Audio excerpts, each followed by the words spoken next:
सिर्फ नमक नहीं था, ये एक चिंगारी थी। एक चिंगारी जिसने ब्रिटिश शासन की नींव हिला डाली थी। एक साधारण रोजमर्रा की चीज जिसे आज हम सामान्य बात समझते हैं, एक समय भारत की आज़ादी की लड़ाई का प्रतीक बन गई थी। यह उस ऐतिहासिक आंदोलन की एक कहानी है। अंग्रेजों ने न केवल हमारी जमीन और अधिकार छीने, बल्कि उन्होंने नमक जैसी बुनियादी चीज पर भी कर लगाया और कानून लगाए। नमक जो हर इंसान के लिए जरूरी है, अब उनके नियंत्रण में था। गरीब किसान और मजदूर अपने हाथों से बनाया हुआ नमक भी नहीं खा सकते थे। इतना ज्यादा स्ट्रिक्ट कानून बना दिया था अंग्रेजों ने। इस अन्याय के खिलाफ महात्मा गांधी को एक क्रांतिकारी कदम उठाने के लिए प्रेरित किया, जो कि आगे आप जानेंगे। 12 मार्च 1930 साबरमती आश्रम में एक ऐतिहासिक निर्णय लिया गया। महात्मा गांधी ने अपने विश्वासी 78 साथियों के साथ साबरमती से दांडी तक 390 किलोमीटर तक की पद यात्रा करने का निर्णय लिया। कोई हथियार नहीं, कोई हिंसा नहीं, केवल सत्य और अहिंसा की शक्ति के साथ दमनकारी ब्रिटिश कानूनों को चुनौती दी गई। यानी विदाउट हिंसा, विदाउट हथियार, विदाउट मूर्खों जैसा व्यवहार, ओनली माइंड, ओनली सत्य एंड ओनली नॉन वायलेंस।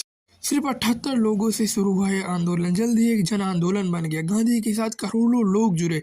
24 दिनों तक चला ये आंदोलन। सभी लोग नंगे पांव चले और हर उस गांव में प्रतिरोध और उम्मीद का संदेश फैलाते रहे जहां से वो गुजरे। लिटरली करोड़ों लोग गांधी जी के पीछे चलते रहे।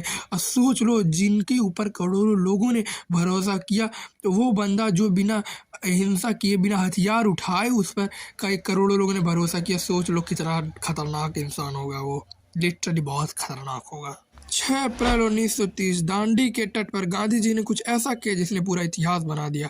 मुट्ठी भर नमक उठाकर उन्होंने अंग्रेजों को स्पष्ट संदेश दे दिया कि भारत अब झुकेगा नहीं। यह सिर्फ एक विद्रोह का कार्य नहीं था, यह एक क्रांति की शुरुआत थी जिसकी गूंज पूरी दुनिया में सुनाई दी थी। मार्च सिर्फ एक विरोध प्रदर्शन नहीं था, यह भारत की आज़ादी की लड़ाई में सबसे महत्वपूर्ण मोड़ था।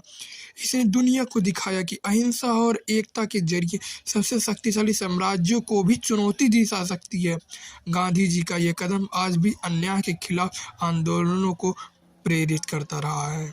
आप सोच सकते हो, क्या एक मुट्ठी भर नमक दुनिया को बदल सकता है? महात्मा गांधी जी ने यह साबित कर दिया कि हाँ, ये संभव। एक मुट्ठी भर नमक पूरी दुनिया को बदल सकती है। इसकी तुच्छ सी कीमत होती है नमक की। पूरी बड़े बड़े साम्राज्य को निस्तनाबूद कर दिया। गांधी जी लगभग इस मार्च के लिए रोज 16 किलोमीटर तक नंगे पांव चलते थे। लिटरली 16 किलोमीटर, वो भी 60 साल की उम्र में। यहाँ तक 40 साल की उम्र में सब चें बोलते थे, वो 60 साल की उम्र। मतलब कि वो दुबला पतला इंसान जिसके अंदर शुद्ध से जान भी नहीं थी, तगड़ा शरीर भी नहीं था, फिर भी वो चलता था। मतलब कि यहाँ तो हथियार से सब मार देते हैं, वो अहिंसा से पूरा भारत आज़ाद कर दिया। सोचो कितना ज़्यादा पावरफुल होगा वो। उस बंदे को जिसने देखा है वो जानेगा, जो देखा नहीं हो तो गांधी को गरियाएगा ही। वो क्या जाने अहिंसा से क्या होता है। जब पढ़ा लिखा इंसान जानेगा, बेवकूफ़ इंसान नहीं जान सकता, इतना जानो।